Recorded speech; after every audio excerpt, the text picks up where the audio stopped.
Support for this episode of the PowerCast comes from Mark Bell's Slingshot. Check out the all-new website at howmuchyoubench.net. Bench heavy with no pain with Mark Bell's Slingshot. Apparel for strong people from our friends at 8manstrong.com. NaturalOrganics.com, the official home of Urban Ice Organics Kratom. Keep your mind and body synchronized. Head over to NaturalOrganics.com. That's NaturalOrganix.com. And Bodybuilding.com. Bodybuilding.com is the world's #1 fitness website and supplement store. Bodybuilding.com has free fitness plans for every fitness level. Visit Bodybuilding.com today to become your best self. Our guest for episode 164 of the PowerCast is professional wrestler, actor, stuntman, businessman, and all-around personality Luke Hawx. We talk about the struggles he faced growing up, his road to pro wrestling, and the challenge of trying to make a difference in the lives of people around him. Luke owns a pro wrestling school and a wrestling federation in Louisiana that recently landed a big local TV deal. He's fought with The Rock for Fast and Furious 8 and has an upcoming film that features Two Chainz and none other than CT Fletcher. Please like and share this video. We know you're going to enjoy number 164.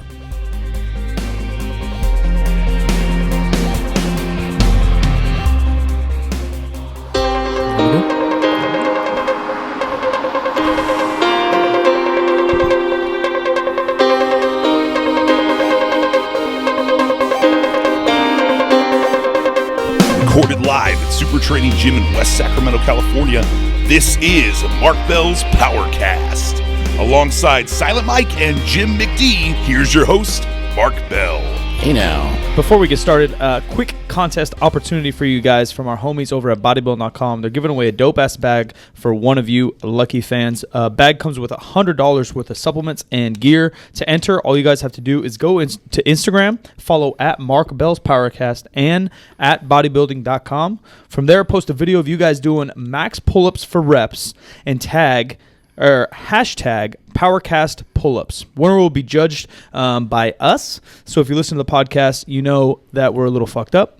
Again, follow at Mark Bell's PowerCast at bodybuilding.com and post a video of you doing as many pull-ups as you can and tag hashtag PowerCast pull-ups to enter. Get creative. Be funny. Let's see what you assholes got. Looking for style and substance. Yeah, style here. points. Yeah, style points. All right. You're not allowed to enter, Luke. Damn it. Sorry, buddy.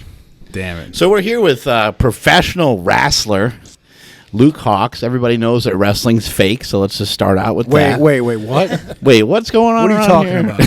Wrestling's not fake, is it? No, what's not going fake on? at all. So how do you become a professional wrestler? What's the qualifications?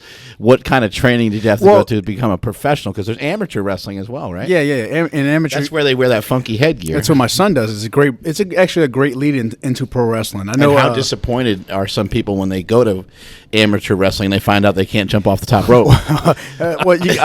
Guys our age aren't going into amateur wrestling. It's kids, you know. So when I started out, my high school and middle school wrestling coach hated me because all I talked about was pro wrestling. He's like, that fake shit, blah, blah, blah. You know, I come in up I'm all hyped up talking about the Ultimate Warrior and Hulk Hogan. Can't I drop an elbow on somebody around here? Like, how does this work? So, and I obviously running a lot of extra laps because of that. But you don't watch any wrestling on TV. Like, it's never hyped up. Like, unless the Olympics, maybe. But even this amateur, year, I watched a lot of Olympics. There's no wrestling. So then what? Of course, a kid wants to become a pro wrestler. But you know what the great thing about that is? The internet. If you're on Facebook and you're on Instagram and all this, you see all these videos of people posting like cool wrestling clips, amateur wrestling clips, and that wasn't accessible before. Yeah. So when I was growing up, that wasn't accessible. So now you see these. I see people sharing all these crazy amateur wrestling videos and these crazy matches. You watch and you go, holy shit, these guys are kicking each other's ass. Right. Yeah, everything's more exposed now. You said your son's a wrestler? Yeah, he's an amateur wrestler. He's a 2-time state champ. He's a state champion freestyle and a state champion Greco. State champion where? Where at? In Louisiana. Ah, Louisiana. Oh, Nolans? Yeah, New Orleans, where I'm from. So if that's where I'm from, if anybody don't know, that's why I got that like ghetto Cajun ass accent. Yeah, it's a little mixture. we'll have to have an interpreter. Somebody interpret some of this stuff. But to get back into pro wrestling, and what I was saying is, I mean, you pro wrestled for a long time, your brother. The weird thing about pro wrestling is it's the only sport where it's a legit sport and professional event that you don't have to have any fucking qualifications to do. It's crazy because like your mom can go You're going to tomorrow. get Mike excited now. Yeah, no. He's going to be Sign me like, fuck up. it, man. I'm going to jump in there. Your mom can go tomorrow and start her own pro quote unquote Yeah. wrestling league. Rosemary Bell. Yeah, Rosemary Bell can start Rosemary School of Bell's- Hard Knocks. Yeah, pro wrestling league with no professional experience, which is Sign up today and get free cookie bars. it's a complete crock of shit. I hate it Yeah. because you see it so often. Like if you go to a pro wrestling school, like I run in New Orleans Wildcat Sports, if a guy quits Some there, of these guys running these schools are just awful, too. dude, they're terrible, right? Yeah. And then they all of a sudden They they're charge telling you people, a crazy amount of money, too. I'm a pro wrestler and I'm wrestling on this show in front of 30 people, and look, it's like a black eye on the sport. It's Yeah. terrible. I hate it. What I didn't know before, probably meeting Mark and then you eventually, is that there's all these little leagues or schools and Yeah. kind of an independent whatever this, and then Mark went overseas, which I guess is pretty popular. All I knew was WWE, and I guess what is it, WEC or whatever the hell it used to be back in the day. ECW, Yeah. WCW. But I was too here's the young thing back is, then. These I didn't guys watch any of that. go back to these turds, these guys that These humps. don't train, You can't go to a football team and go, oh shit, the Packers didn't sign me. I'm gonna start my own football league up. Yeah, go play 'em. So I can make myself the quarterback and the wide Hey, receiver. who's to And say we that's can't what do that? Maybe. You Yeah. can. Yeah, Fuck it. yeah, the replacements. That's what I hate about pro wrestling. Well, one of the things. So, like somebody like Silent Mike, like young guy, still in good shape, strong, powerful, quick. Not bad on the mic. What do we got like in terms of like a finishing move? I'm kind of envisioning a drop kick off the top rope, but then for him to do that every night for 10 years is going to be hard, you know? I got one for you. The silent scream. The silent scream. A choke out? Yeah. It's a Like choke a out. sleeper hold. That's an easy one to get. Hey, you don't see a lot of submissions nowadays. I know. So let's do it. Bringing them What back. do you think? What is gimmick B? Let's go over that first, and then like. Well, first off, we're what's tag his team finisher? partners, as we discussed earlier. Okay, Yeah. tag team. What's the name? Lean and mean. Lean and mean. Come out a little hip hop, come out a little south. Sometimes you're lean, sometimes he's mean, and sometimes Switch. flip flops. Yeah, we take, We're a little bit of both. it depends on how much of that ice cream diet I'm on. Yeah, that Yeah. ice cream diet. I'm following his ice cream Yeah. diet. Yeah. So. Jesus, Taking Mike's over been the hitting that internet. ice cream hard. Taking over the internet. Luke Hawx has an ice cream story to share with you guys Yeah? today. Which one? yeah, From the last one night. From last night. Uh-oh. So here's a true story. Mark calls me up about a month ago and says, "Hey, when you coming on the podcast?" And I'm like, "Fuck, whenever you want. You tell me, I'm ready." So I'm like, my schedule's been thrown off. I've been so busy lately. In addition to pro wrestling, I'm also a stuntman and actor. So I do a lot of films. I just finished working on Fast God, and Furious everything you 8 do is fake. and Wolverine. Yeah, that's all. exactly. So I'm not like a real badass. Right? So don't try me. If you see me out in a bar room, leave me alone. Throw a fake Buy me- punch. Yeah, buy me a beer. But I said, well, shit, I'm going to be on this podcast. I got to go. Last time I was out here, I remember my memory's the worst. Serious, the worst. I've had so many concussions from pro wrestling, from stunts. I don't remember shit. But I remember last time I came out, I weighed 217. I learned how to deadlift for my first time properly because I was just doing stiff legs before. Deadlifted 505, squatted 405, and benched 385. And that was my first time coming out here. Yeah. And so I specifically remember all my numbers. And I was like, well, shit, I got to beat those numbers this time. I got a month. Time to train for And super yeah. training. Cut to Rocky montage. Right. So I cut out all my sweets for like the past 2 weeks. I've been doing cardio 7 days in a row, which I've never done before. And I always hit the gym pretty hard, but schedule's been limited lately. So instead of going 6 to 7 days a week, with filming 12, 14-hour days, Don't I've just- probably been in like maybe 3 days a week. You don't wake up at 4 o'clock in the morning and train with The Rock? Yeah, Yeah, the rock that, clock. that ain't happening for me. I'm dedicated, but shit. I mean, I also need my beauty sleep. It's true. Look at me. So So I take him to eat last night. yeah, we fattened we him go up to a little eat, bit. and first thing I didn't eat all day because y'all know about my horrendous travel schedule yesterday with the Yeah. incidences. Well, he puts his fat ass cheeseburger in front of my face, which I haven't had a cheeseburger in probably a month. So I eat that. It was delicious. Pretzel bun, mayonnaise, cheese, bacon. Pretzel buns. So And good. then we just happened to be across the street from Baskin Robbins. So I tell him the story. I say, "Hey, see, I know where we're at. Last time me and Chris Bell went to that Baskin Robbins when I was out here. It runs in the family." So he goes, "Oh, well, I got to go over there and get some ice cream for my kids." He's a like, good yeah, you're excuse. 290 pounds. his to get kids. for your Yeah, ice cream. you lying sack of shit. So I said, well, if Mark Bell's doing it, I guess I got to do it too. Maybe it'll improve my squat tomorrow. Ruined your goddamn diet. Threw Sorry. your rate off. That's it. I'm SOL now. I'm fucked up. So you have your own professional wrestling, not only school, But you have a federation. Yes, we have a federation called Wildcat Sports. That's cat with a K, K-A-T. WildcatSports.com. Check us out. We're actually rebuilding the website. The new website will, if you go to it now, it's kind of plain because we're relaunching a whole new website next week. Cool. But we just signed a huge local deal for us in New Orleans, a television deal, which we got a 1-hour TV show that's going to be on Saturday nights at 9 p.m. and replay Sunday nights at 9 p.m. And this is huge for us because pro wrestling hasn't been on TV in New Orleans outside of WWE since probably the late 80s. And then what was it then? Just some Mid-South. I bet the No, South like, loves they love WWE, it. huh? And what They probably basically- go nuts. Oh, they love wrestling in general. And Yeah. the thing was when I, as some people may know, I trained in Oakland, California for pro wrestling. So Let's back that up. Let's get into that story a little bit. So you're from Louisiana. from Yeah. New Orleans, Louisiana. Yep. And then how did you get yourself into wrestling? Well, I always wanted to be a pro wrestler from day one. There's nothing ever I wanted to do more than pro wrestling. It was every day it consumed my life from the time I was earliest memory 3 years old. And Really? people- Just yeah. watching on TV or something? Just Something watching caught it your on TV, eye? yeah. And it just, I don't know. Like, I couldn't tell you the first match I watched. It drew me to it. I have a picture of me with a Hulk Hogan doll when I was like 3 years old. What about like magazines or was there any other interaction? Did you go to some events? Yeah, my first event I went to, I was 10 years old. I went to what was it called? Like NWF or something like that. It was a little local Kinda show. local thing? It was a knockoff of Mid-South, and it was when I was 10 years old. And the only reason I went to go is my dad, who I have a bad relationship with. Y'all probably we'll talk about that in a little bit, but he won tickets from the radio station, so he knew I liked wrestling. So he took me for the first time, and he took me to the first show, and then they had a string off of several events after that, and I was like, oh shit, I gotta get to these events any way possible. So I caught the bus, walked, did anything I do, snuck into these events, and I got in all of them. Yeah. Like a funny story is I met Terry Funk. So I'm sitting Terry there Funk, talking holy to Terry shit. Funk, and I'm bothering the shit out of him. I'm like 10 years old. I Terry wouldn't leave Funk, him by the alone. way, for those that don't know, is like the king of like hardcore wrestling. Yeah, Like, he's badass. kind of almost the one who invented it in terms some weird of, way. tables Like coming out with a and- fucking 2x4 Yeah, that's yeah. lit on fire and shit And, like that. and he was also in a ton of movies like Roadhouse Yeah. and Over the Top and all those things. So Terry Funk was this, and he was the first wrestler I ever talked to. So I was like just basically hanging on his pocket. I wouldn't leave him alone. Yeah. And he didn't tell me get Is he the still fuck- alive? Yeah, real nice guy. Real nice guy. It's He's amazing still that alive. he's still around. And he didn't tell me leave him alone or anything. He just let me talk to him for probably about an hour. So Yeah, I would have punched you. so yeah, exactly. Yeah, yeah. So eventually the show's going I on. imagine he's got to be a really interesting dude to talk to. Oh yeah, he's a sweetheart too. He's a sweetheart. If you see him be on the mat, he like that. What you see on TV is Yeah. what you get. He just has a lot of fun with it. Nice guy. So a bunch of the bad guys, the heels, so to speak, come out and start jumping Terry Funk. Well, I freak out, and I know where the dressing room is, right? So I take off. I'm 10 years old. I take off. I run the whole ass, bust through the dressing room, and I'm going, You're gonna say help! You gotta help! They're jumping Terry Funk.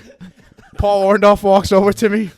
He grabs me by my shoulder and he goes, "Kid, Terry can handle himself." And he walks me out the dressing room. And I was heartbroken. I couldn't believe all these. What are you talking about? He can handle himself. All these good guys. There's 4 of them. He was bleeding. They busted him open. I couldn't believe that all these good guys, these baby faces, weren't going to come help Terry Funk as he's being jumped by this massive group of bad guys. You're like, what is happening? Yeah. So Must that- have fucked up your whole that's- childhood. Oh, dude, I was ruined. And I couldn't believe Paul Orndorff he was like, "Yeah, kid, Terry can handle himself. Come on." You know, he'll get be out, get out the dressing room. Yeah, he'll be That's amazing. great that you ran into the That's dressing funny. room. Help! I was screaming, too. I was Call it for screaming backup. bloody murder. That's crazy. amazing.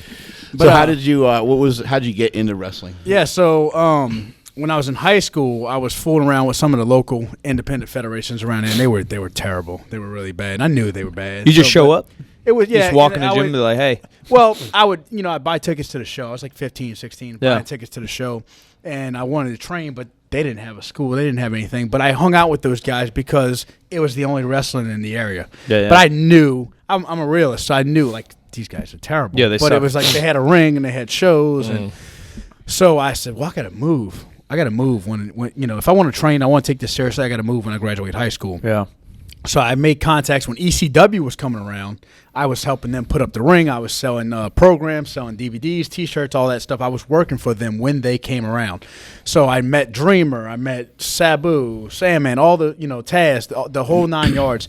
So like that whole crew. Some of the wrestling fans listening are so excited to hear all these older names. Right, and some of the guys who aren't wrestling fans don't know who the fuck I'm talking about. Well, there you go. So that's true. But these guys were like icons for me. So Yeah. they, like I said, excuse me. Oh, excuse me. Got gas. That's sausage, Yeah. egg and cheese Breakfast. That's it. coming up. So those guys were like, they consumed my life, especially ECW took over my teenage years. So I had all this involvement with these guys, and I made connections there from working those shows when they were around. Well, I kept in touch with the guys, and one of them I pestered the shit out of. His name was Vic Grimes. He lived in Oakland, California. I used to send him my backyard wrestling matches. Probably like, And Jesus Christ.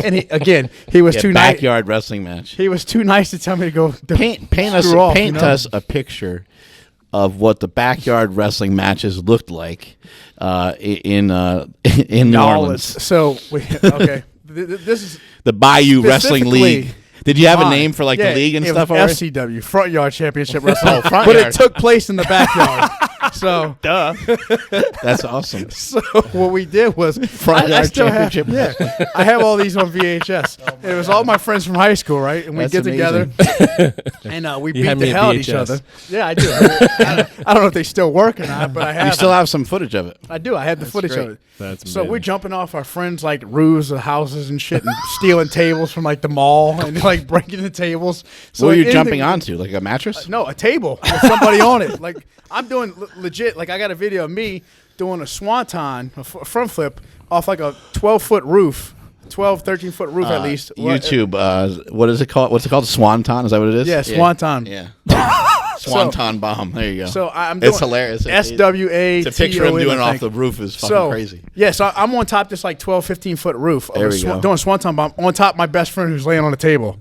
And You're going to know the move, Mike, because you like the Hardy Boys. I love the Hardy Boys. Yeah. That's who I wanted to be. So and then I also And I had liked their lady. we even had a Spanish commentator. His name was Luis, and he was from You had the Spanish announce table? He was from Honduras, and The he had a fucking real Spanish thick announce accent, table so he gets would broken every commentate the time. whole thing. The So- Spanish announce table every time it gets broken. Check this out. This is the Swanton Bomb right here. Oh, Swanton Bomb tribute. So anyway, I kept in touch with one of the guys from ECW who sold the videos, and he told me when I was ready to be trained professionally that I could move up to Philadelphia. He would set me up with a job for his video company, and he had got me an apartment because he had a hookup with apartments. Well, I saved up like $2,000. I drove to how Philadelphia old? at 18. Shit. $2,000. That's a lot of dough. And I had actually started training professionally with the local guys, but it wasn't really training because these guys didn't know what they were doing. you guys were just practicing on each other. Yeah, Like, hey, try this. How'd you know? Like, It's just, dude. They just look dumb? Yeah, There you go, exactly. Swanton Bomb. wow. It just it looked bad. So and Boom. we can watch some videos of like some real bad like Yeah. local wrestling. And you can watch on YouTube, and then you can watch some good stuff, and you just know the difference, you know. Yeah. So I drove to Philadelphia, and once I got out there, this guy completely ignored me. So I drove all the way from Philadelphia. I stayed like 2 nights there. Ignored me, never answered a phone call. I guess he didn't really think I was going to come. Story of your life, and we'll get to that later. Yeah, story of my life. Always being ignored. So I'm not going to be ignored anymore. that's it. Fuck these Oh. guys. So I eventually get in touch with him on the 3rd day because a guy that works with him tells me, hey, call this number. It's a landline. He's going to pick up. He knew he was ducking me. Mm-hmm. So the guy picks up the phone and he goes, oh, yeah, oh, you're out here? That job I was going to give you, the guy's not quitting now, so you just have to go find a job. And I was like, okay, well, I'm staying at a hotel. What about an apartment? I'm 18. I don't have any credit. I don't have anything. And he goes, oh, there's tons of apartments out here. Just go find one. So I'm like, dude, I'm devastated. I don't know what to do. But I was like, I'm not going back to New Orleans. I want to be a pro wrestler. I'm going to train somewhere. And then this stupid-ass thought popped in my head, and I said, I'm going to drive to Oakland, California, because I got Vic Grimes' address, and I'm just going to knock on his door, and what the hell is he going to tell me? So this is exactly what he tells me. I drive, takes me 3 days to drive to Oakland, California. I knock on his door. By yourself? By myself. My kid's a baby. He's at home with my then at the time Yeah. wife, because we got married in high school. Had a kid at 17, 18? Yeah, something like 16. So I knock on the door. that? Craziness. He opens the door. This is his house or office? His house. And he goes, because it's where I used to mail him videos to. And he goes, what are you That's doing how he here? has his address. He goes, what are you doing here? Because he knew who I was. I said, I drove out here because I want you to train me. He goes, you're a fucking moron. That's exactly what, dude. Just gives it to you straight. My heart sank in my chest. It sank down to my stomach. I couldn't believe it. I was like, man, I just drove across country For those because I want to be a pro wrestler.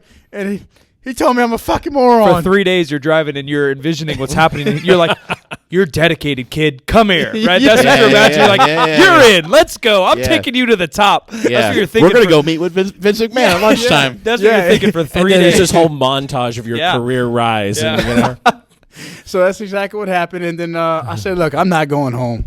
And he's like, well, I can't train. I don't have a ring. I said, well, shit, train me in the yard. Just take me out there and show me some you moves literally on the ground. kind of can't do. Right. Like you can do a little bit of it, but not much. So Can't do shit without a wrestling ring, really. I guess he didn't want to tell me no. So he took me in and he helped me get a job where for his uncle's scaffolding company, and we would do a lot of training in the yard, and then all the local shows, we would go to the shows. They had a couple local rings too. We would go train in those rings, and we would train before shows. Who is this guy? Vic Grimes. He was in the ball. He's in ECW. He was in WWE for a little bit under the name Key, like Kilo for cocaine. He was supposed to be a drug dealer, like when they were doing. So he was a wrestler. Yeah, he was a wrestler. Gotcha. And why were you sending Right. him tapes Because- rather than like try to get? I know Vince McMahon seems like far away, but why wouldn't you try to get to like a manager or like a executive? Why were you just sending some wrestler? I knew him. So you had, I met him and all these guys at ECW that I was familiar with from going to the shows and putting up the ring and. so doing you're all just that trying to stuff. get your foot in the door Yeah, any way possible. And, Exactly. Vic Grimes is in a circle of a bunch of kind of veteran, like you mentioned, Taz and Tommy Dreamer, and these kind of veteran guys. Taz, a little dark guy, kind of jacked. Yeah. He made it to WWF. Yeah, He's real Right, thick at the end. Yeah. And here's the sad thing about wrestling is I was talking about this with Mark yesterday, is it doesn't go by talent. You can be the best wrestler in the world. It doesn't mean you're getting a job. Yeah. You can work your ass off, but it doesn't mean you're getting a job. But like I tell my students all this. I'm honest with them. And look, just because you come here, I feel like we're the best school in the nation, but it doesn't mean you're going to get a job somewhere. But that doesn't mean you shouldn't put your best effort in and try and do the best Look you at can. how many because years if you work. American Dragon, years and years and years. You suck. You're fucking boring. You'll never work. Like you can't, can't do this, can't do that. Then he said yes, and it went nuts. Yeah, and exactly. he became the heavyweight champion of the world one day. It took me 13 years to make a living as a pro wrestler. I've been in 17 years His now. name Brian Danielson. Brian Danielson. Is that his real name? Yeah. And then that's great that he had a whole gimmick, and they're like, that sucks. You could be yourself up here. Well, no, they changed it. They made him. He's Daniel Bryan. Oh, Daniel yeah, Bryan, you're right. So right. But They switched his name that around. way, so they can own the rights to his name. Could have been Bell Mark, and he would have went nuts. Yeah, exactly. Bell Mark. That's got a ring to it. Bell Mark. Get it? Bell ring. Yeah, ding, yeah. Bing. Yeah, they I'm also a comedian. We're making deals on over the here. side. On the side. we'll be the judge of that. Do you think so? Obviously, there's some kind of politics involved, like you're Very much so. kind of going in. But do you think it also has to do with like that it is kind of acting, right? Not to break anyone's heart. So like you have to be physically talented. You have to be some kind of an athlete. You also have to learn the skill of wrestling. But then you have to have some mic skills. You have to have mic skills, charisma. I think some of that, just talking to YouTubers and podcasters and stuff we do, some of that I think is just God-given talent. Right. Like some people are natural at it. yeah. And some people like you The can Rock, learn. man. The guy grabs the mic and He's he just great. goes apeshit. Stone Cold is Stone Cold. He grabs the mic, he just goes apeshit, and people love it because he's so funny. Some of that maybe you can't teach at the school, No, and we do, but it helps if you have a natural ability to do it. Yeah. If you want the limelight, then that definitely helps. Right, and Because you're going to have less hang up and less reservations about it, whether you look like an asshole or well, not. how often do you see a heavyweight champion that can't talk? Right. And then Not you have very to often, right? then you have to look like a badass. Right, because I know y'all boys with Cena. I know y'all real close with Cena. Look how Cena is one of the best talkers in the business. He gives a great interview. Yeah. I mean, I'm not talking about just in wrestling. Yeah, on If you put him Good Day on- America. Yeah, exactly. If Yeah. you put him on Good Day America, he He can turn on the he's charm funny. too, and he can be like civilized rather than be some savage that you have to worry about what the hell he's going to say. He's a next great and man to lead the company. Right, absolutely. Yeah, he's a smart guy. Yes. You can't talk to him without picking that up. And it's, he's also a wise ass. it's so. Yeah, he's rare. funny. Yeah. But how many Cenas are there? Yeah. They're Yeah. rare to find. Yeah. So, who would have thought that, 15, 20 years ago that, or whenever Cena signed, what was it, like 15 years ago when he signed probably? Who would have thought 2000. that they would get that out of him? Yeah. Yeah. Well, and none of the, certainly no one in the company did. Right. Because they thought he was weird and they thought he was too different. They thought he was too. A lot of times the wrestlers don't look the way he looks. A lot of times they don't look as like clean cut as he looks, and so they didn't think that he was going to be. A lot of the even higher up guys didn't think he was going to be a great fit. Right. And then that whole crew he came in with: Brock Lesnar, Shelton Benjamin, Charlie Haas, Orlando Jordan. Who else was in it? Russ Haas, who passed away. There was somebody else in there, Randy Orton. I don't know, but there was a whole crop of guys. That whole crop of guys that came in were all top talented guys. Yeah, they're really good. Yeah. How do some guys like the Dudley brothers make it? They're so weird looking. And fat, and I never understood the Dudley Boys. they're not that funny. Yeah, I tell you this though. They're charismatic in the ring. They They're got a lot theatrical. of heat in ECW. They knew how to piss some people off. And holy shit! Did you see that move? Yeah, that's crazy. That's how you kill yourself right there. But they Real pain right there. they can wrestle and put on a show. But if you watch their promos, I remember watching Bubba Ray Dudley and Devon and with Gertner and stuff in ECW, and they go on these live events at ECW where anything was like, it was no holds bar. Like you can get away with pretty much anything, and people are spitting on them and doing this, and then all of a sudden it turns into a fist fight, and it's wrestlers versus the crowd. Oh yeah, fist remember fight. they used to get all that shit thrown on them when Yeah. they were in the ring. Remember Yeah, that? they used to. People call just didn't some like 'em? Well, yeah, because they'd come out and he'd say, "Hey, your girlfriend sucked my dick last night," and the guy in the front row now wants to fight him, and it's so cheesy, but it works, Right. They got popular by putting people through the Right, the the table. tables, yeah, that was the big and thing. some of the ECW stuff, and they more of just a rugged look, and maybe And maybe the fact that Bubba Ray Dudley looks a little bit like some of the people in the crowd, Right. Maybe that helps. Or a a little. lot of them. And not only that, it's like I think Maybe that helps. they were smart to take It's like a advantage. dude you see at a local fair or something, Yeah. right? I mean, You can always take something from another guy and say, Right. okay, well, this guy or these guys did this. And they might have not been like at the top with it, but Yeah. how can I take it and go? Yeah. and there's always been wrestlers for whatever reason. There's always been wrestlers with these crazy, weird physiques over the years. You had like Dusty Rhodes was a real top name, and his body type, was not great. Kevin Owens won the Universal Championship last night. I don't know if you're familiar with him. Yeah, I know who he he's is, he's Normal. A heavier 5'10". guy. Yeah. They're very normal. 280 pounds probably with a big gut. Yeah. Hell of a wrestler. Yeah. He's a good wrestler. But 10 years ago, there'd have been no shot at that dude even getting a job at WWE. Yeah, they want But you somebody, to look a certain Triple way. H decided that, hey, this is the guy I want to run with, and he wrestles in basketball shorts and a t-shirt. Yeah. Right. So you're doing scaffolding, learning Yeah. some moves in the yard. Where's it go from there? We started doing indie shows in California. I started working with Vic a lot, and then there was a company called XPW that was based out of Los Angeles, owned by a porn company, and they Oh, were hey like, now. they were the third biggest company in the States at the time. Any outside crossover WWE. there? Yeah. What else Yeah, did they you had do? like the porn stars. I didn't cross over, Yeah. but they Come, you don't gotta lie to us. porn star. I was married at the time, At the time. and I know she's listening because she listens to everything I do. So she stalks my social media, Stalks your soul is more even like though we're it. not together anymore. That's So awesome. no, she's cool, but I gotta say that. But yeah, so he was with this company called XPW once ECW shut down, and they were like the third biggest company in the States at the time. They had videos and DVDs across like Best Buy, Suncoast Videos, Yeah. all those Yeah. big video stores. So I feel like you FYEs. made it. So yeah, so he got me a tryout with them. He gave them my tape, and they just happened to need a bunch of extra guys on the show. So they called the night before. Excuse me. They called the night before one of their big shows, and they said, "Hey, can you bring your student with you tomorrow? We'll get them in a match. We need some extra guys. We're going to put them in a tag team and call them the Altar Boys." That's me and this other guy. And my real name's not Luke, so they were going to call him Altar Boy Luke and Altar Boy Matthew. So he called me up. We went and did the show. Everything went great. I had a kick-ass match, my first match in, and the crowd really responded to me, the gimmick, the whole 9 yards. How does that even go? So they call you, say, hey, you got a match against these guys or whatever, this is your partner, do they give you a chance like, hey, you're going to get 5 minutes on the mic? Or no, they just threw us in there. You just start wrestling. They threw us to the lions, dude, and said, hey, we're going to put y'all as altar boys. Here's your robe, you know, and that's it. You go wrestle. Go be an altar boy. Yeah, go be funny. And go wrestle. Yeah, go be entertaining. Yeah, so we got thrown to the wolves, hit it out the park, knocked it home run. Yeah. The next show, the other guy disappeared for some reason. I don't remember what happened to him. Your partner? Yeah, the partner. He never came back. So they were like, hey, we're going to use you again, but we want you to do these death matches. And the death matches, barbed wire, light tubes, thumbtacks, rat traps, all this stupid shit that I didn't want to do. Yeah, I was scared. but the crowd loves it. I was 140 pounds, dude. Yeah. I was scared to death. So, but they didn't call Vic. They called me.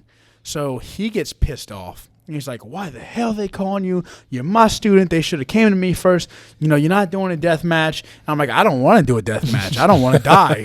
You know, I'm thinking, I'm going to get hit with a fluorescent light tube. Yeah. Throwing in some thumbtacks, throwing a bed of nails.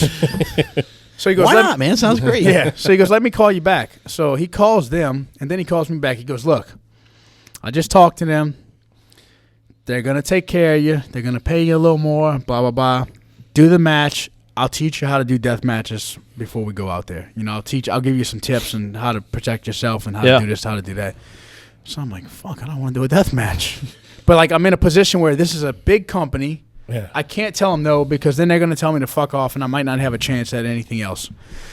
So I go down there, have 2 death matches. Again, hit home runs, have great matches. And when the first match I incorporated, it was like we did one spot with a death match. We did one thing that had the weapons involved. Everything else was us wrestling, and the fans responded great to it. So I threw in my wrestling, and then I wrestled the winner of the death match for like the semifinals, and he was like their death match champ. This guy, that, you know, like he was the big deal in death matches back then. And I had a bunch of wrestling with him, and he actually wrestled Supreme. Okay. So he wasn't known as a wrestler. He was known as like a trash bag wrestler because he just did death matches. Like that's what people consider those guys garbage wrestlers because they didn't do anything wrestling. They needed like gimmicks. Right. Yeah. So he actually did some wrestling with me, and it surprised the shit out of the crowd because they're like, "Holy shit, Supreme's wrestling!" So then we did some, and I did some deathmatch stuff, and they're like, "Oh, this skinny ass guy just got thrown into these thumbtacks and rat traps and this." So, dude, it hurt like hell. Yeah, it hurt like hell. But it put me on the map, and they kept me with the company. And then they went to Philadelphia, and they started running some shows at the ECW Arena, and they took me there with them. And then from there, I started climbing the ranks. And then that company closed, and it was really a shitty company anyway. Like it helped put me on the map. It's kind of a dirty company. But it was a dirty company. The owner was a piece of shit. Like he was heavily in drugs and stuff like that. He actually had one of the older wrestlers' thumbs cut off. Oh, yeah, it's a big story. Like, yeah. Like he was sleeping with his wife, and supposedly, and so like he had some guys come in. Like the guy ended up going to jail and everything. He's out of jail now, but he's a piece of shit. But and he didn't know anything about wrestling. He just had a lot of money. Yeah. So anyway, that company shut down. Yeah, that company shut down, and then I was kind of in that. Well, where do I go from here? What do I do? What kind of money are you making? You getting paid per match? Getting back paid then, I was weekly? getting paid per match, and it was probably about $300 a match, which was for somebody who'd only been wrestling 2 years at the time. And I'm on national videos, and I'm doing this and getting it. It was huge. You're getting good exposure. So you're making some money. Right, and I mean, because before that I was wrestling for free, but here's the thing: is after that I had to go back to wrestling for free again, or wrestling for $25 because my name value wasn't worth anything. It wasn't a draw, so I had to figure out, well, how do I get bigger companies to book me? How do I get, and there wasn't a lot of big companies, so like to stay active, I had to go drive to Texas and drive to Atlanta to Wildside and work for $20. Something I liked that you said yesterday is you were saying like kind of in your wrestling career, you were, you looked at like a poster that they had, advertising an upcoming show, and you were like, just trying to figure out how do I get myself on that poster. And what I liked what you said is you didn't say you didn't like blame the other guy. You didn't put down the other guy. You weren't like that should be me instead of so and so. You were just thinking of your own path and how do I get myself better. So what are some things that you had to do? Well, that's what I did. I looked at it and I said, well, why am I not in the main event? Why am I not the champion? Why am I not on the poster? Why am I not front and center on the poster? People may not recognize it. They don't just make anyone a champion. They make the best guy they feel is going to best represent the company. So I had to be the champion. Exactly. So I had to figure out the things I was missing instead of just going. Because at first I was stubborn. I said, hey, I can do a 450, which is a flip and a half, and I can do these cool moves. But in reality, it didn't mean shit. You know what I mean? A cool move didn't mean shit. It's cool to get, like, for a clip, but all around, you had to engage people. It's like John Cena. You have to have way more. You have to be able to speak. You have to be able to, you have to have. Yeah, Hulk Hogan's not flipping off the top rope. Exactly. Yeah. So you have to have so much more. You have to be the total package to be all this stuff. So Lex Luger reference. Yeah. I had to take a step down and a step back and go, what am I missing and how do I get it? And what can so that's where people kept telling me, oh, you got to get bigger, you got to get bigger, and I was like, I don't need to get bigger, I'm getting booked now, I'm doing this, I'm doing that, I'm a high flyer. Or something? Yeah, exactly. I wasn't even 180 pounds, I was like 150 at the time. Maybe. Really? Like, because I was so small.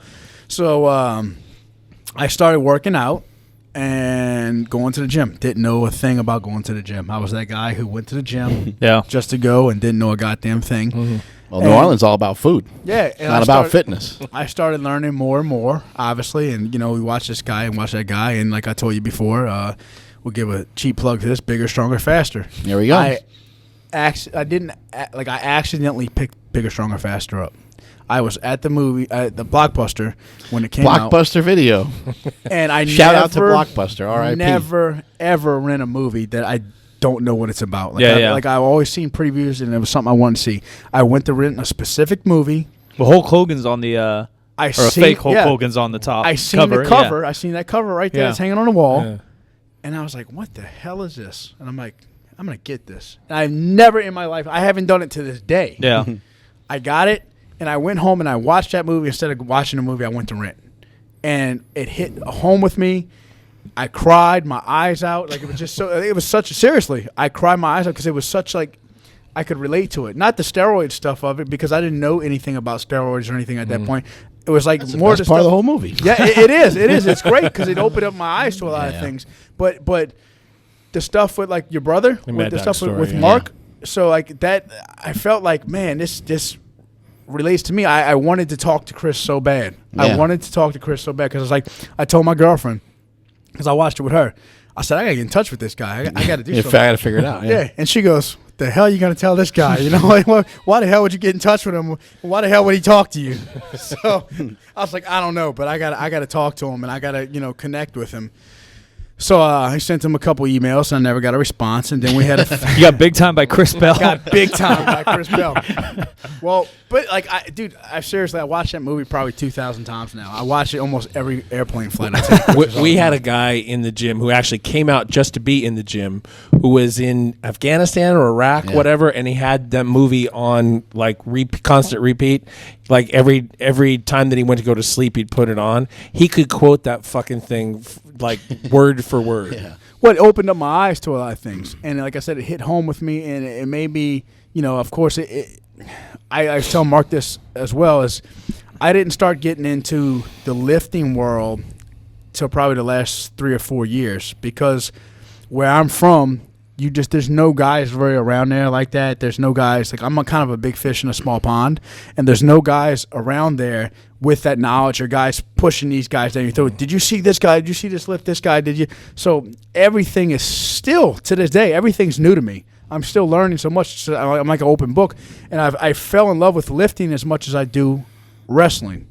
I love lifting now as much as I do wrestling. It seems like they go hand in hand. Yeah, it's consumed my life, and I didn't have somebody there back in the day in my first years of wrestling teaching me stuff, because Vic didn't go to gym. He was a big fat 400-pound guy who ate cheeseburgers and donuts, and wrestling and just was very agile. Well, wrestling has been a lot more sensitive to overall health of the athlete, due to like the Chris Benoit situation, was kind of the climax of the whole thing, of him killing his family and then killing himself because he probably suffered from some severe, terrible. Oh yeah, concussions. Yeah, probably suffered from severe mental health issues, but just not taking care of yourself and prescription drugs or something. Being like treating, I guess, like allowing yourself to be a little bit of like an animal, being reckless and not having any rules.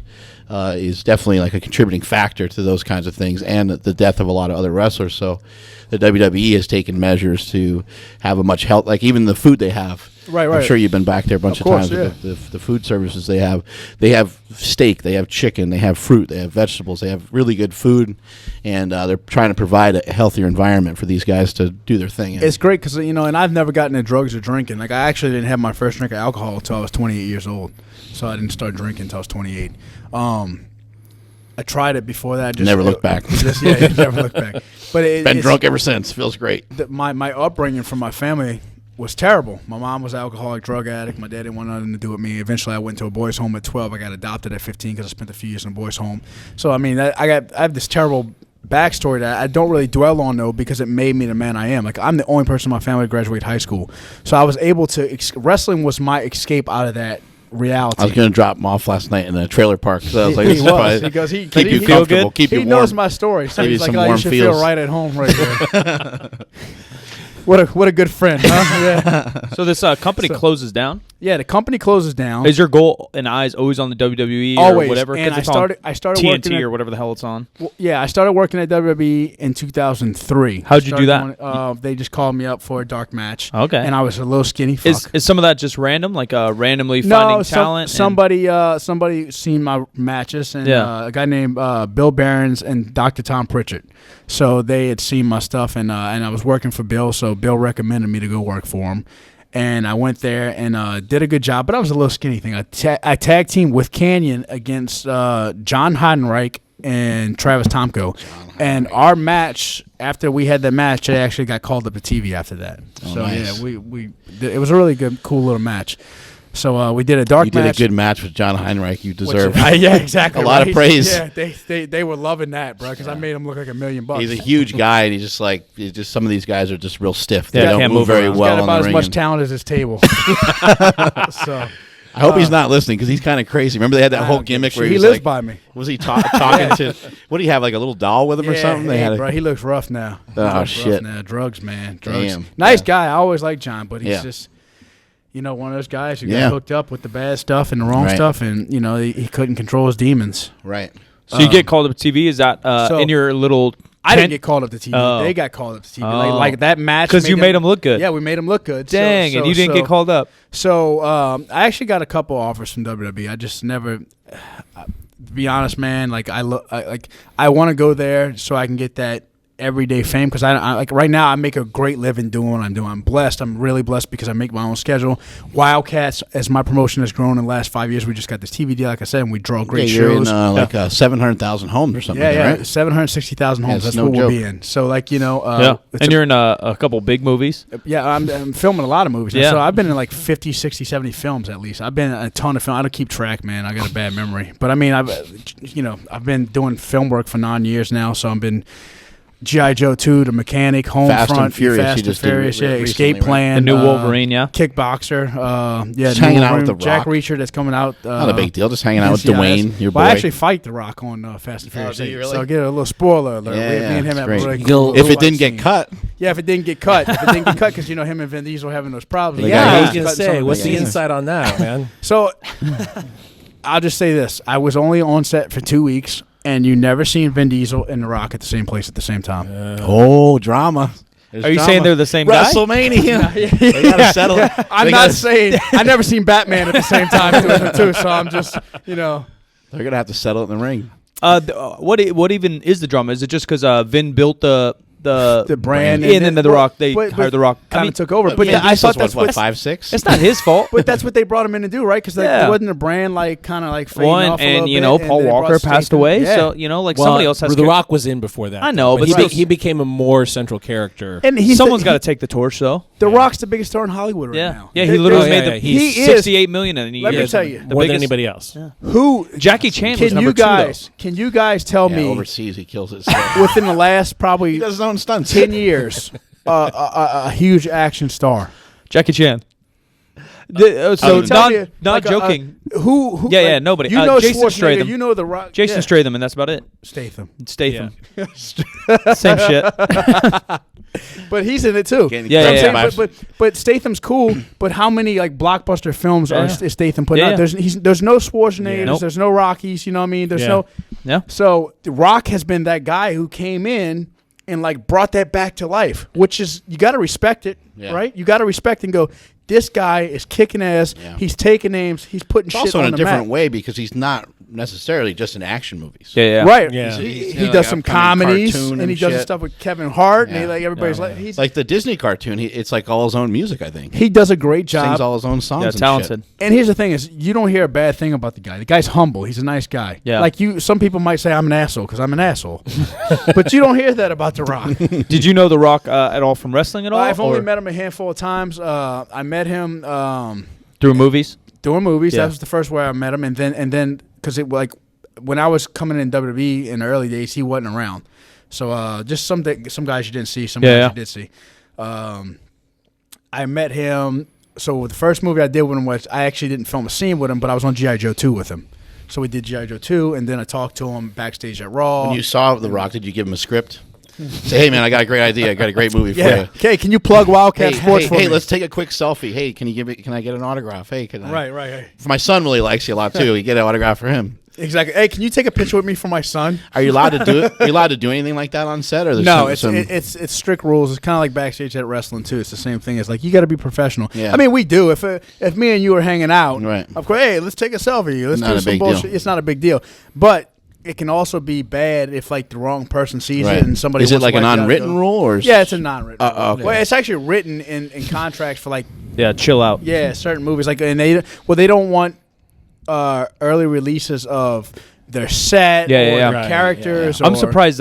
Good, I think that Kevin Hart on Snapchat goes nuts. Well, but I think it's good because it's good promo. You know, he can do it. He's the top dog. Top dogs can do it. And he's also not going to be dumb and film the wrong thing. Of course, right? But I think it's an awesome promo. Like I don't even know all the movies he's coming out until I followed him on Snapchat. Yeah. He's just fucking. It's and The Rock does it too. Yeah. So it's those guys can do it because they're producers. Of course, they got some kind of stake in it. They can get away with it. Nobody's going to say, "Hey, you're the star of the movie. Don't post this." Yeah. You know. But if like an extra did it, it's kind of amazing that The Rock is like the biggest thing on social media too. Like it's sort of weird in a way. He does like all his own, like not maybe doesn't do all his own stuff. Wait, but he's got more followers than you. He does. He's got a lot more followers than me. Yeah. No, it's amazing that he's like that active though on social media. It's cool. I think it's intelligent. I think. It's very smart. I think I've seen interviews. Maybe it was P Diddy or whoever, but they're talking about up and coming musicians and how important social media is for them. You know, like back in the day, like even wrestling, right? Right. Like if you have 100,000 followers on Instagram and you're a pretty decent wrestler, you don't think that helps a little bit to get in the WWE nowadays? Like it has to. Yeah, it does. It does. And I think social media exploitation has changed the game tremendously. It's also hurt the game, though. Yeah. It's changed the game and it's hurt the game because, I mean, I've only been getting residual checks for, I don't know, 8 years from movies. And some are good, some are, I get a lot of 5-cent checks, 10-cent checks, and sometimes I get like a $5,000 check. Yeah. But from all I hear from the old guys was they were getting $20,000, $30,000 checks all the time. I haven't got one of those yet. Yeah. But that's because everything's pirated now. Yeah. So it's stealing. So these guys aren't making the livings that they used to make. Big pecs. Big paychecks. Need to keep working on that chest, my man. Thursday, right? Yeah, that's right. Thursday's bench day. Okay. Keep working on those pecs and everything will come. Look how big The Rock's pecs are. I can make them bounce. Well, oh, shit. Black, but. I just saw Cena in a commercial where he's making them bounce. He's in a hefty pop. He's in a hefty garbage bag commercial. He's popping his pecs. It's pretty funny. That's great. What else you got going on? Let's see. Okay, so I'm about to go home and start a movie with your boy and my boy, CT Fletcher. Me, nice. CT Fletcher, and Goldberg. So, in Two Chainz. So has CT Two Chainz the rapper? Two Chainz the rapper. Has CT done that kind of work before? So, CT was in Superman versus Batman. I heard that. Yeah, he was, and his scene got cut out of the theatrical release, but it's in the extended version. Did they reach out to him because he's CT awesome. Fletcher? The director did. Awesome. That's he wanted to train his with arms CT. are so big So and yeah, shit. He looks intimidating. That's amazing. So and he's done a couple smaller movies, I think, but this is the first one where he's going to have like some really cool stuff done. It's because Goldberg. It's something Goldberg's putting together. Yeah, and Goldberg they know each other. Yeah, they're buddies. Yeah. So So it's cool. Yeah, And CT's a huge wrestling fan. Goldberg used to come in and just annihilate everybody back in the day. and I'm working on it because of my look and of course my background. Like it's in Louisiana, so the coordinator called me up and he didn't even know that, because he doesn't know much about like lifting and stuff. Yeah, he didn't know you knew those guys. So I was like, yeah, CT's like my dad. So he's like, well, that's great. We're gonna build this team up, and he's like, that's even better because I want these guys to be around guys they like. So Yeah. So we're about to start putting together the fight scenes and stuff. That's like cool. That. So getting that ready. Head back over to England. I got my show next week at Wildcat Sports in New Orleans, and then I head over to England for 2 weeks for a little tour over there because I work with a company. How did a lot of this happen? Like what's the key factor in a kid that no one would ever give a chance to, somebody that's been ignored even by his own family? Persistence. Yeah. And I don't mean just like begging for spots and not taking no for an answer. By persistence, I mean, again, like I told you earlier, being a realist and going, what am I missing and what do I need to do to get it? Not just quitting and saying, oh, fuck this guy. He don't want to use me. I'm a star. I'm going to go start my own stuff. He up. doesn't see what I have. Right, right. I mean, because I am you smart. show him what you have. Like, I still need to work harder. So, and that's one of the reasons, like, I come out here. Like, last time I flew myself out here to come train with you guys because I didn't know how to squat and deadlift properly, and I know that's a big part of the game, and I need to learn that stuff. So, like, you guys are some of the best in the business, and I needed to get that. I need to learn. Right. So I look forward to learning, and it's cool because I don't have those opportunities to do that at home in New Orleans. Right. People look up to me for things, so I come look up to you guys for things, and I get to share that knowledge when I go back home, which is cool. And I just hope I ain't fucking it up. Well, it seems like things nowadays are running pretty smoothly, and things. I don't know about smoothly. It's see, this is the thing. It's a constant hustle. There's not a lot of sleep involved. You're always on the go. No guarantees. No guarantees, and you're always pissing everybody off because you can never please one person. Yeah. I'm please going everybody at the same time. I'm going for my kids a lot. Right. I got 2 kids. My oldest is about to be 18. My youngest just turned 5. So the cool thing is I'm not with WWE, so I'm not on the road 300 days a year. So I get to take my kids to school and I get to do this. But my oldest is, like I said, he's about to be 18. He don't want nothing to do with me. He wants to go hang out with his girlfriend and his friends, and he's got his own car, and he's on the wrestling. He's the captain of the wrestling team. So he's got all these, he's wrestling, he's training, he's going off. He's unaware of the old man strength. Oh, dude. He thinks he could whoop your ass. He doesn't know the old man strength. He told me he wanted to go to a concert, right? A Katy Perry concert. So I said, that's where the chicks are at. Yeah, I said, I like Katy Perry. That's where the chicks are at. I said, I'll take you to Katy Perry. He said, I don't want to go with you. I said, why not? He goes, you're old. He's got no clue, Hey, let me give you some math. I'm 35. Half the age of your friends' dads, right? Yeah, and Katy Perry's probably your age. Exactly. Yeah. Well, probably younger than me, right? Yeah. Yes, So I got a good kid. He's a really good kid. He's in all honors, fully fluent in Spanish and English because they have Colombian. So it's important to you to be a good dad, to break the cycle, right? Very important because I didn't have that growing up. But it's also tough because I don't do the best job because of my line of work. I am gone a lot. Right. I don't, I miss a lot of events. I've missed birthdays. I miss Christmases or Thanksgiving. Yeah, but it's in your mind, and you're making an effort every time that you can, right? Yeah. Because some people get in a situation where they're doing a perfect job, and it doesn't matter. Yeah, they're there, but they're not there. That's true. That's worse. That's true. And it's I don't know what's going to happen in the end, and that's kind of the scary part. But I can say, look, my kids. Well, you don't know what's going to happen in the end, even if you're there all the time. That's true. And you're super supportive. I mean, dude, I see kids that have. I've known a ton of them who've grown up rich. Parents kissed their ass, gave them everything, and they turn into like dying of heroin overdoses. And stuff. We're all just making this shit up as we go along as parents. It's just doing the best job and trying to spread love and trying to, good energy and give them the things I didn't have, but also have them appreciate it and work for it and not, not get, hey, gimme. You don't want that because that don't do nothing good for them in the long run. So, your kids, your oldest son, for example, he may not like you, but over time he don't dislike me. He's gonna, he's probably gonna be stronger than most. Yeah. Well, he tells me all the time. He'll say shit like, and there'll be some point in his life where he thanks you and he thinks about it a little bit more. If I'm giving him advice, he'll go, you don't know anything. You never won any state championships. I'm like, you pull your belts out of the closet. I got 2 belts right here. So I tell him, look, he goes, I'm proud of your accomplishments. No, I never won any state championships for wrestling, but I also didn't have somebody to take me to wrestling tournament. Like, I completely fund his wrestling team. Right. Like, my pro wrestling events are the sole fundraiser for that school's wrestling team. That's pretty cool. So, like, we do a lot of direct things. You know, here's the thing is they go to a public school, and I keep my kid in public school. For one, I ain't spending $10,000, $15,000 a year to send him to a private school. I don't have that kind of money. I'm not rich. I make a good living, but I'm not rich.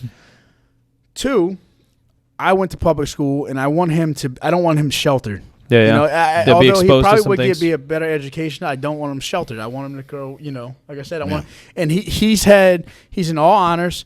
He's worked hard. He's done everything he needed to do to be the best at his school, which I love because that's my kid. But I see so many kids there that don't have any support whatsoever. You go to a football game or you go to a wrestling event, and they might have 25 kids on the team, right? There's maybe 3 parents in the stands. But you go to a private school, you go to a Catholic school, the parents are there, the godparents are there, the grandma's there. Yeah. And it's sad because these kids, and like, so I feel like it's my duty. Because, like, if I didn't grow up in a boys' home and I didn't get adopted, I got adopted by the disciplinarian in my high school because I got in a fist fight with my dad at school. So, seriously. Let's back that story up a little bit. You know, like I was kind of mentioning, like it seems like you're pretty happy right now. Like you're not content, but you seem happy. Never content. And you seem like you're on a good path. What was it like growing up? Like, because there must have been some hard, brutal ass times that came your way. Like, it was bad, and it's funny because I can sit here and I can tell you so many stories of shit that happened, and not bat an eye, not cry. Like it's funny. I went to the WWE one time, and this is a short story. They told me, tell us a sad story. Tell us something that happened about your life. Like, they're trying to pull emotion out of me. Right. So I sat there and I told them the story about me growing up. Like, I just saw a little something about some shit that happened. Right.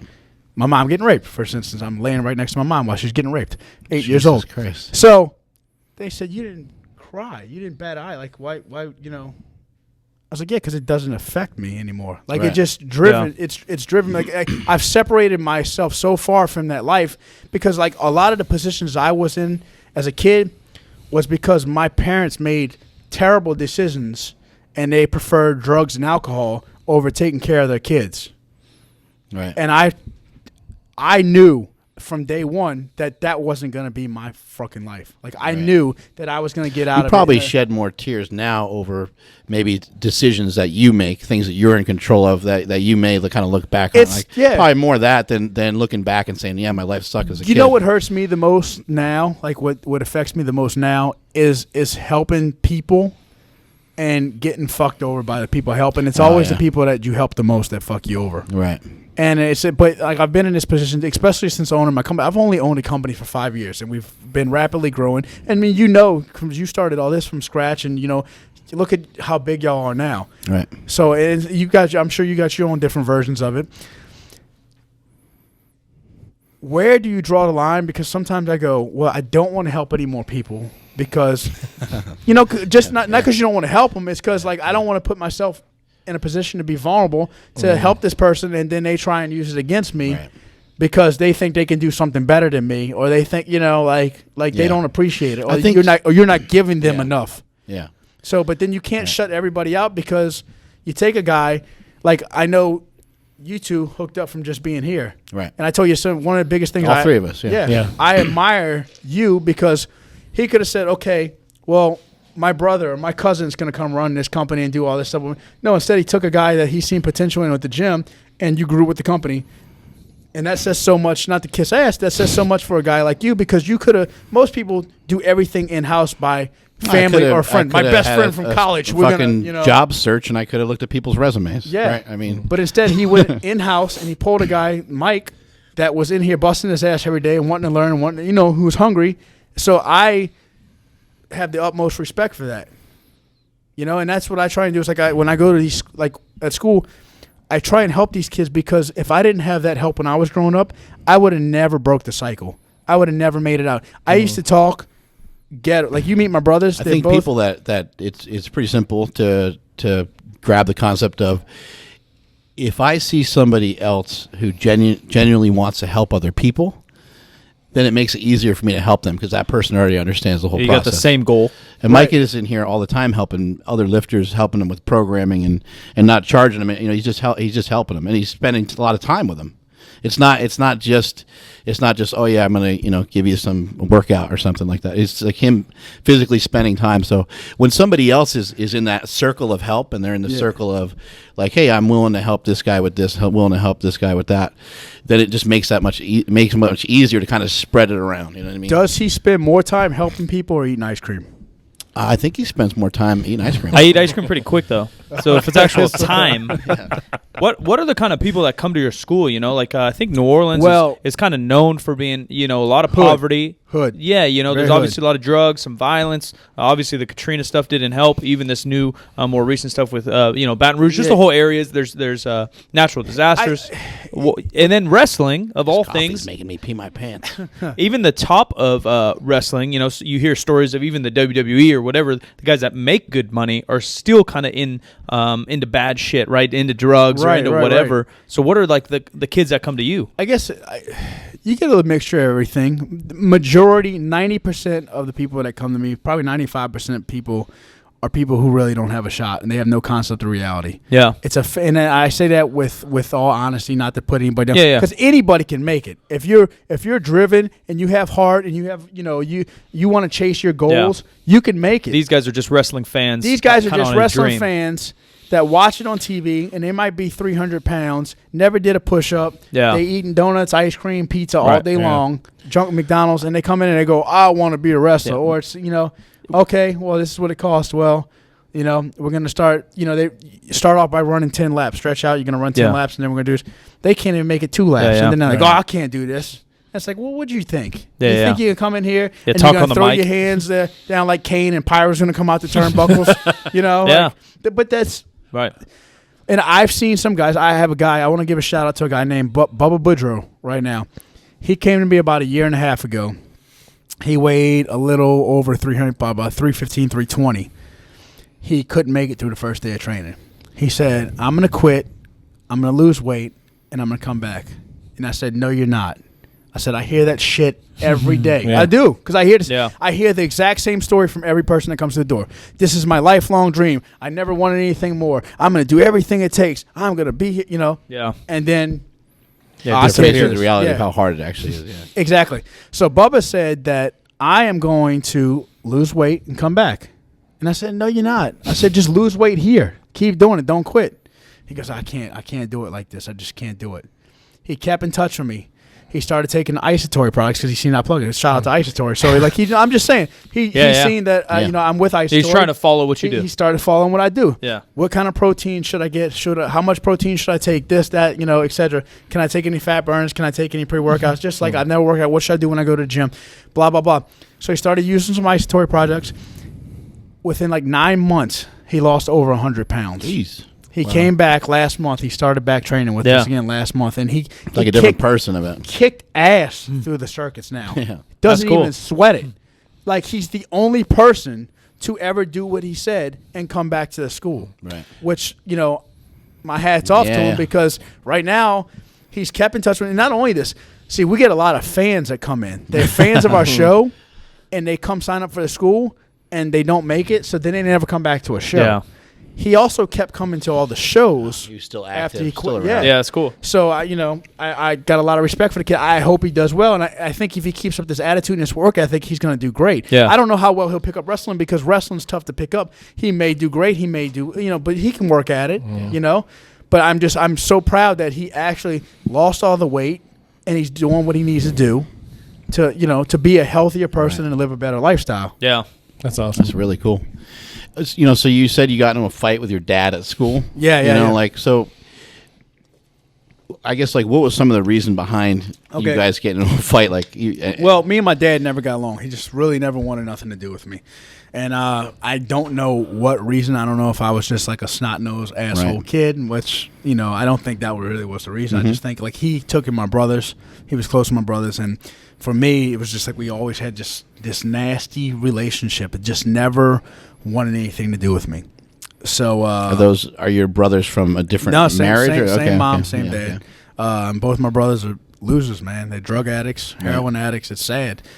It's a pretty common, like, the area that you're from? Yeah, it is, man. It is, unfortunately. And I broke the cycle.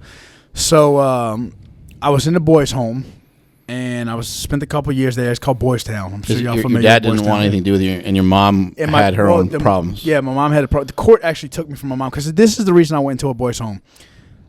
I should have been in one a long time ago.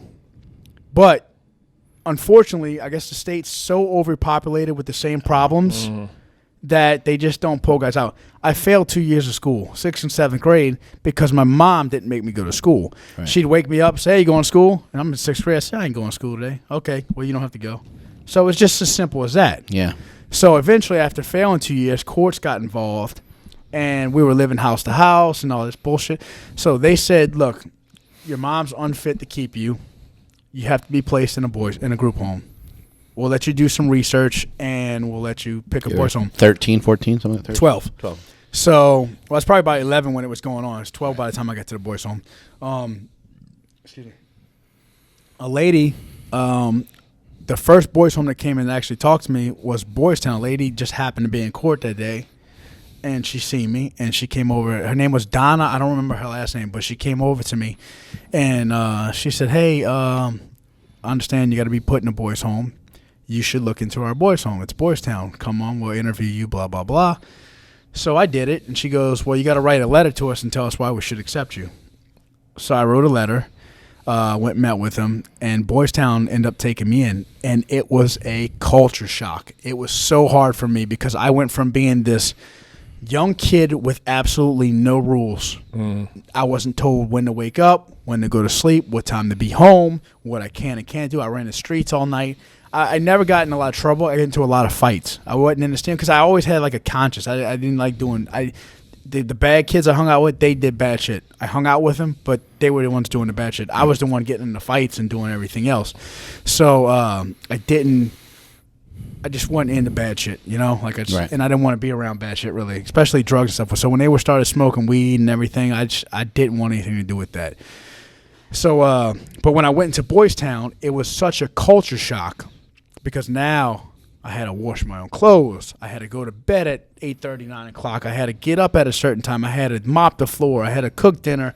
I had to do all these responsibilities. Some sort of schooling of some sort? Yeah, they did. Okay, so I went to they kept us at our regular schools. Oh, okay. I had to go to tutoring. I had to do all this stuff. You know, like... fuck this. Dude, I was. It was brutal. It was brutal because it was such a culture shock for me.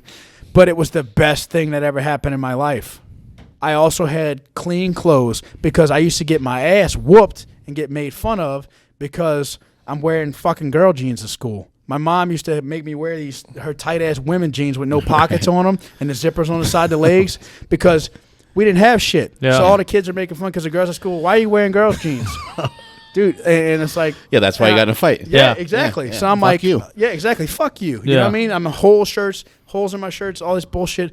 It was no haircut, no food, and it was just this fucking brutal life. But I didn't know any better because it's all I knew.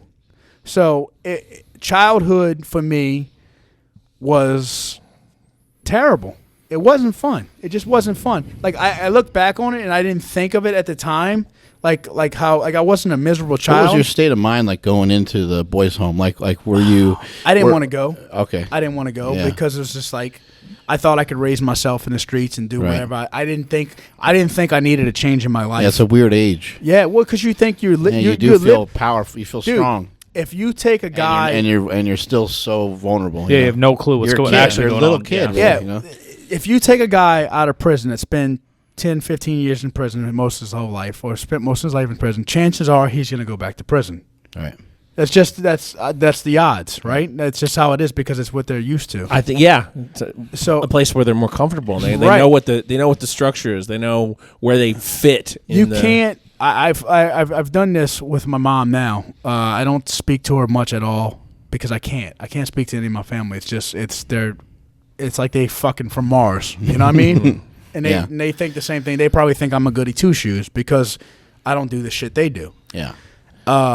But like my mom, they drag you down though. I'd imagine. They drag you down a lot. And my mom, they probably haven't made any changes. Right? She's homeless a lot. So at one point a few years ago, I had her come stay with me for like a week. just come stay with me because, like, you never been around your grandkids. You Yeah. never seen your grandkids. You may have seen come your on, you oldest. don't want to yeah, be out you on know, the street. come. Yeah. She was so uncomfortable being in my house Right. because it was, like, nice. Yeah. I mean, I don't live in a fucking mansion. Right. I got a nice place. I just got a nice. It's just clean. And Yeah. it's got beds and couches and cable TV. Yeah. You know what I mean? Like in the internet, and like it was just and food in the refrigerator. So like to be in that environment was Too different. It was like she couldn't be in it. She just could not be in it. So and it's like me going over to her house. You know, if Yeah, she's yeah. like staying in some like Yeah. shack. So Yeah. you're maybe lucky that you went into that boys' school I was at great. 11. I was great. Oh, so Because if you go into that boys' school at 17, maybe things happen differently, right? Yeah, like, it might be too late. Yeah. Like, I mean, even 11's kind of late, you know, if you had a really, really drastic change. But It was drastic. And but it if was it's rough. 15, 16, 17, 18, even 20 trying to get a job from being in a rough position, Right, shit, because you might be you're already that shit's already embedded in your mind. might be too bad and too late. So I go in the boys' home. We spent a few years there.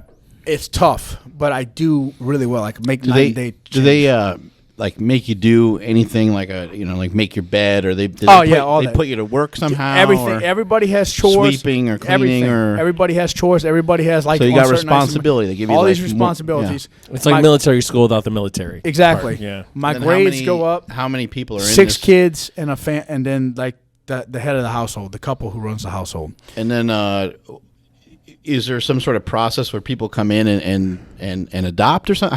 No. It's just like, so it's not an adoption home. It's like so I could have stayed there until I was 18. I got you. So they gave me the option when I was 15, when I was starting my freshman year in high school. They gave me the option to get out because my grades had jumped up. I was doing good, and they said, "Hey, the court did. They said, if you want to get out the boys' home, we will force your father to take you." Because there's nothing wrong with your father. You can live with your father, and we can move another kid into your spot in the boys' home. Mm-hmm. Well, of course I didn't want to be in a fucking boys' home. Yeah. Because to me it's a boys' home, and I can go back out and I can go on the streets and I can hang out with my friends and I can do all this bullshit that I couldn't do. I can read Penthouse magazines, which I wasn't allowed to have in the boys' home. Now, you know? now at 15, do you feel that was an okay age for them to allow you to do that? even? No, no, I made the wrong decision. Right. And But in your opinion, do you think you should even have that right to even make that decision at all at 15? it's such a tough choice because I don't know. Like if I was on a Couldn't say it's if so I was many on a individual situations. Yeah, so many individual. Yeah. I can tell you I made the wrong choice, and I know why I did it. It's because I didn't want to be in a boys' home, and which kid does? But some kids might, see the reality and say, "Hey, I'm better off here than I am being with." Going back to the boys' home before we move on. So there's 6 kids. 6 kids. And just a married couple that runs A it? married couple, and like if they got any kids, but they have like a separate place downstairs, same house, but it's like shut off to where you can't go into their section. Did they Get some sort of government funding or something? yeah. right? Yeah. Okay. Yeah, how do they treat you? They treat you kind of like kids? They treat you like some weird strangers, like a no. dog, or pretty cool? Pretty like they hug you? Yeah. I mean, like you get close with them, and so the first couple that was there, Terrence and Debbie Malone, they were phenomenal. They really made me feel good. Mr. Terrence was a badass. He had his finger half chewed off like this from fighting a bear. Legit. He used to hunt bears. Old black That's dude. a story you're not gonna forget. So he had deep voice. He was Carl Malone's cousin. So he had all these pictures of him and Carl Malone. So the mailman. So he was like this really cool old black guy. Like he was just, and he was married to a white woman named Debbie, and they were just like the coolest couple ever, right? Amazing. Because they were like real. They were like real people. They weren't these fake pretend people trying to pretend to be something they're not. So they were there, and I don't remember how long they were there for. They were there for majority of my stay though, and they also had an assistant. Every house had an assistant. Mm-hmm. Well, I didn't like the assistant. A lot of people didn't like the assistant. He was kind of a dick, and he was a younger guy. Well, Carl and Debbie got kicked out because they had an issue with the assistant, and the assistant snitched on them. Yeah, played the game, getting an argument or something, and so Yeah, they got rid of him. And once they did that, that house kind of went haywire, and I got in a fist fight with the assistant. So, because he was a lot of trouble, and then they switched me to another house. Everything was fine at that house. The assistant got fired as well. He started working at the school where I was at. Oh, dang. Which is crazy. we get into it again at the school, and he gets fired from his job at the school. So it was just It's like weird that he'd fight a kid. Like, how old is he? 20? Dude, no, he was probably like 25 or something. And he was just like, he was just asshole, just this That's prick. just too. That's just too old though to fight a kid. Yeah. Power trip or something. It was definitely a power trip, and you could see something like that happening though. Like look, he probably goes to this house, like not to defend him, but he goes into this house and he's like, "Oh, these kids are a bunch of bums. Like I'm gonna put him in line. I'm gonna teach him." He was an ex-cop. Like he didn't make it on the force, and he was like in his early 20s. So he had a chip on his shoulder about pretty much everything. Look, rather than going in with some compassion. Here's all I can say: I don't know who was right, who was wrong. I can say I didn't get along with him, and a bunch of the other kids didn't get along. But you could have been a dick too. I could have been. Yeah. And his thing is, I got a huge chip on my shoulder. Yeah. I'm a sweetheart. I'm a nice guy. Like I get along with everybody. But if you come at me and I don't know you and you got an attitude towards me or somebody else right away, I'm gonna have a fucking attitude right back towards you with no, no remorse. Just a little bit of defense. Yeah, I can turn the volume 0 to 100 quick, like Drake, like Drake. I mean, I did bouncing for a long time, and you got to be able to turn shit on and off. That's what people say about our guy Lauren in here. Hopefully you'll meet him. Nicest guy in the world, but he bounced with Marcus and all the rest of the guys, and they're like, "Oh no, Lauren's the worst guy." I was like, "No way!" Like Lauren's super nice. So like, no, if you say something wrong to Lauren, he's gonna throw your ass out. So that's the thing is you got to be able to and then go right back off to doing whatever you were doing. Yeah. So anyway, long story. Back to the housing. So I went to the other housing and things were great over there, and eventually they said, "Hey, you're doing really well. If you want, we can have your dad take you out." Why is the system like that? Why wouldn't you go to your dad right after your mom was not capable when you were 11? Dude, I don't know. The system's here's the system. This is how bad the system is. I had to take my brothers, who my middle brother, who was like bad off on heroin. I had to go take his kids from him a couple years ago, about 2 years ago, a year and a half ago.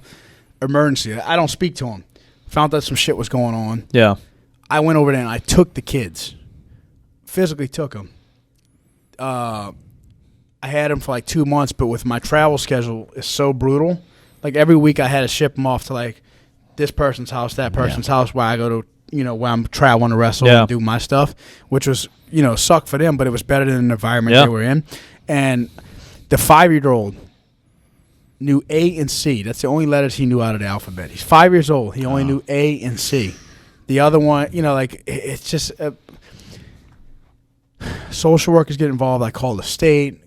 I don't even get a call back from the social workers. Yeah, you don't know where they are. That's how bad it is. Like I had to take one of the kids to the hospital, and I talked to the social workers at the hospital. I tell them what's going on. I said, "Look, these aren't my kids. They're my brother's kids. I had to take them out because he's heroin."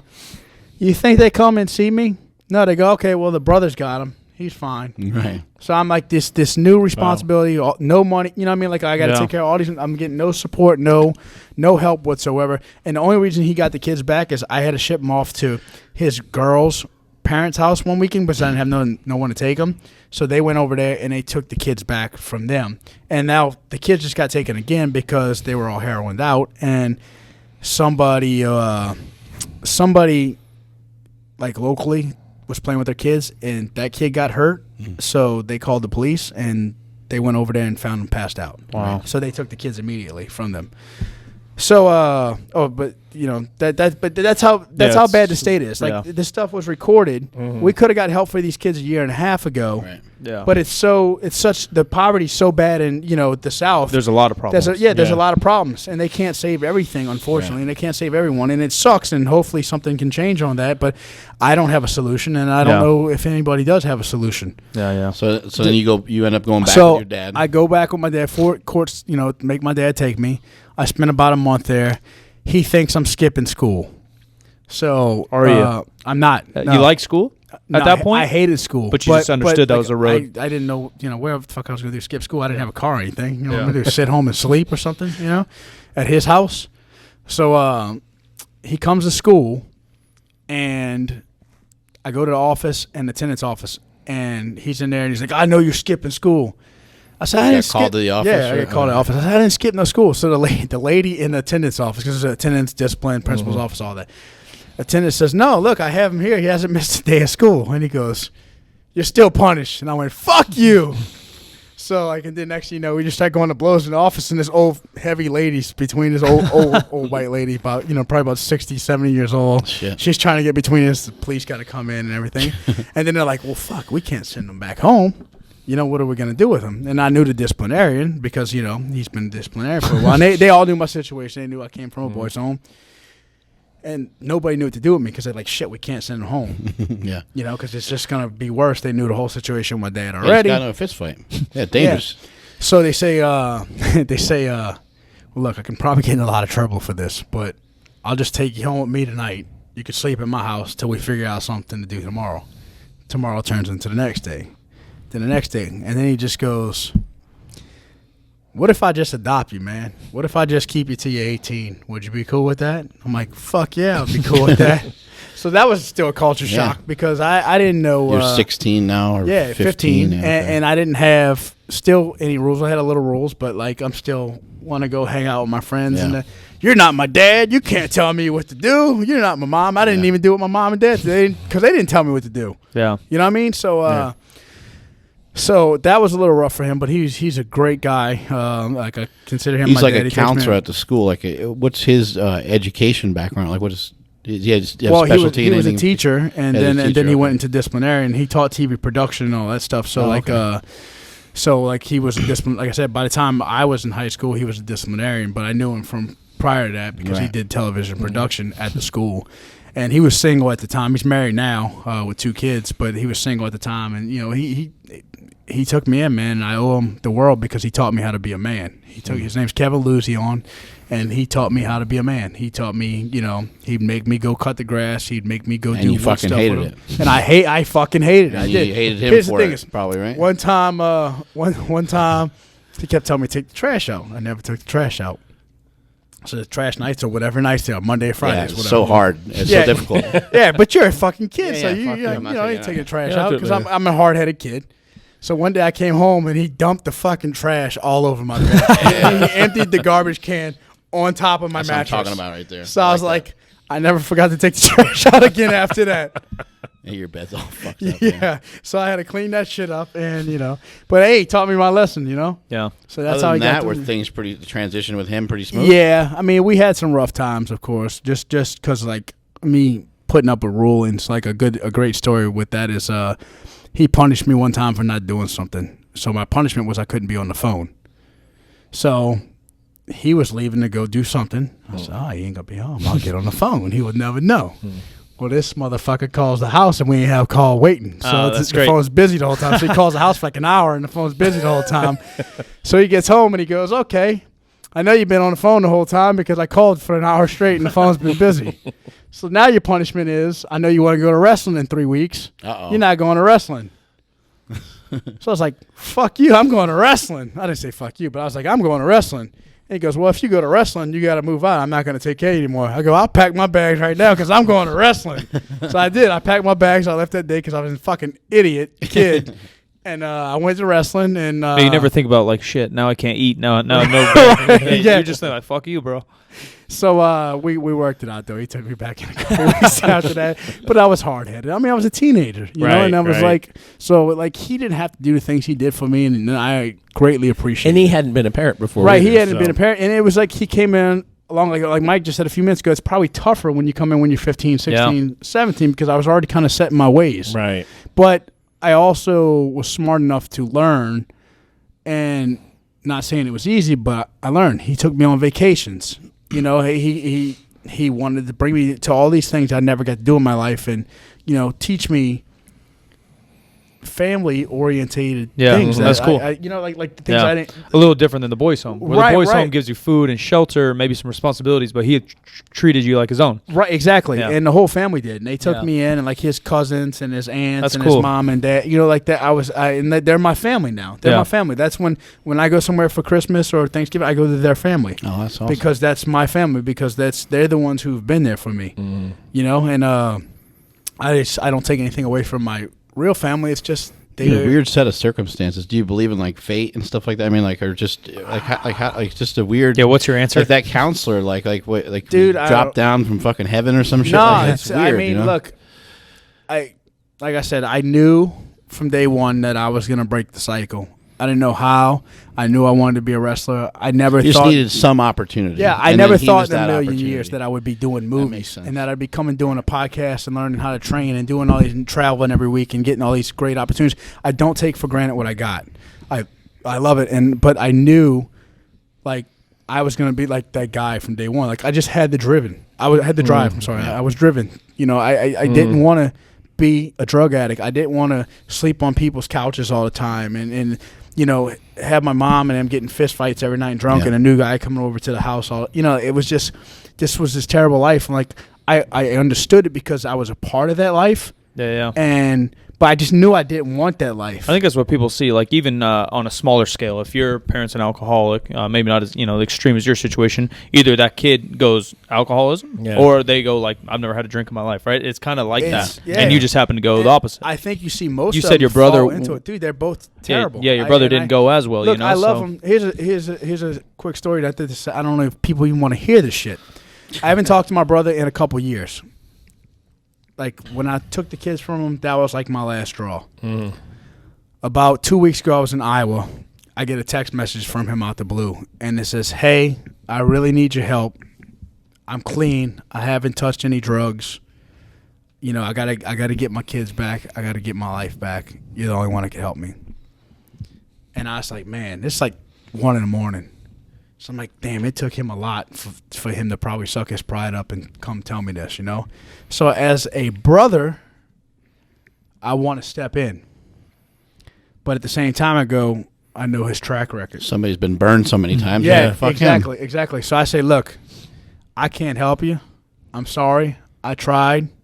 Every time I do it, you just fucking go the other way. And I said, I love you too much to put myself in that situation. I can't watch you do it. That was my response back. And he says, hey, we've always been close. You're my big brother. Please help me. You're the only person that can help me. Now I really feel like, pulling at your strings. Yeah. But I'm like, I know I can't help him because he's not going to do it. Right. So 2 days go by. I text him. I said, okay, well, look, I'm in Iowa. I'll be home this weekend. Let's talk in person. Mm-hmm. And I didn't know where that talk was. I had in my mind that I was going to tell him the same thing, that he needs to be a man. He's 3 years old. You need to be a man to get your life together and do this. Nobody can do it for you. Not me, not anybody else, So, and just trying to have like a little motivating talk to him, but I wasn't going to help him because I'm not going to do, I'm not going to put myself in a position to fuck up anything I got going on, unfortunately. I just can't do that to my family. Right. So, 2 days go by. And before I even get to talk to him, one of my buddies calls me, and he says, hey, bro, I got a lot of police friends at home. He says, we're on a high-speed chase with your brother right now. I just want you to know that. Shit. I said, okay, well, let me know how it goes. Calls me back a few minutes later. He said, we just caught him. He went down a fucking dead end. We fought him out the car. He's swallowing a bunch of heroin. We're going to rush him to the emergency room. Wow. And his old lady, who just got out of rehab too, she's with him. She ran. They didn't catch her. So he says, yeah, we're rushing him. We're going to rush him to the emergency room. I said, well, look, don't do me no fucking favors. You know what I mean? I don't give a fuck. Yeah. Fucking put any charge you can against him because he keeps getting in trouble and getting out, and then they get the kids. But she has a third kid. She's 5 months pregnant. Doesn't know. She's skinny as a rail. Passes out. They rush her to the hospital. They say, you passed out because you're 5 months pregnant. The baby, we have to do emergency surgery, take the youngest baby out. He's born 4 months premature. He's born a week after my kid. His birthday, what's today? The date today is like 31st? Yeah, 30th or 31st. Yeah, his birthday's the 30th. So he was born a week and a half after my kid. 4 months premature, weighed less than a pound. They thought he was going to be blind and deaf because of the circumstances. Hooked on heroin. Anyway, the hospital keeps the baby there for over a year, nurses it, gets him back up to health. As soon as he gets ready, what do? Give it to him? Give it right back to him. Yeah, here you go. Here's your baby. That's crazy. Here's your fucking baby, the one that was born on heroin. Yeah, from you. Yeah, from you. And they just, we had to take care. Yeah. And the state had a fund for the last year. Right. Here you go. Yeah. And you think you don't need drug tested? They get welfare. They get food stamps. They get all that bullshit. Yeah. And, they spend the money on heroin. The kids ain't got school clothes. The kids, but other foster homes or something are probably full. So, yeah. And the thing is, like, they want to put them, if they put them in the state system, they're going to separate the 3 kids, which is they already have. This is where I feel terrible as a family member. It's like there's kind of nothing I can do because I can't give up my job now.